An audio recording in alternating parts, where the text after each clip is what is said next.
Journalist Devipriya గారు మీ అందరికీ తెలిసే ఉంటుంది. ముసలోడే కానీ మహానుభావుడు అని చెప్పి మనోళ్ళందరూ అంటారు. ఇంకా తాత వస్తాడే ఎర్రగా తీసిపోతాడే బాగా అంటే బాగా ఫేమస్ అనమాట.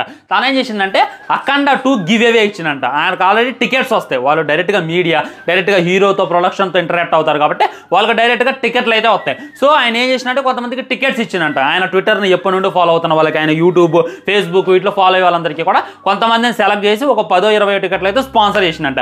స్పాన్సర్ చేసిన తర్వాత ఏం జరిగింది, సినిమా పోస్ట్ అనేది ఇక దాంతో ఈ తీసుకున్న వాళ్ళు ఉంటారు కదా టికెట్లు, వీళ్ళు డైరెక్ట్గా థియేటర్కి ఫోన్ చేసి ఈ విధంగా మేము టికెట్ తీసుకున్నాం, మా డబ్బులు మాకు ఇస్తారా అని చెప్పి అడుగుతున్నారంట. దాంతో ఆయన డైరెక్ట్గా అఫీషియల్గా ట్వీట్ చేసిండు. ఎలాంటి మనుషులు కూడా ఉంటారా బాబు. నేను అందరికి పౌడర్ లాస్తుంటే నువ్వు నాకు ఆవద వేయరా, నీ సైలెన్స్ నిజంగా ఓరి మీ కొత్త మీరు మనుషుల మాలో మృగాలు అనేటటువంటి ఫీలింగ్ కలిగింది. మీరు దెంగింది పొక్కట్లో టికెట్లు, ఫ్రీగా టికెట్లు అని చెప్పి తీసుకున్నారు. సినిమా చూడాలి లేకపోతే మూసుకొని కూర్చోవాలి, కానీ తెలివిగా థియేటర్కి ఫోన్ చేసి డబ్బులు అడుగుతున్నారంటే మీరు మామూలు కాదు. India not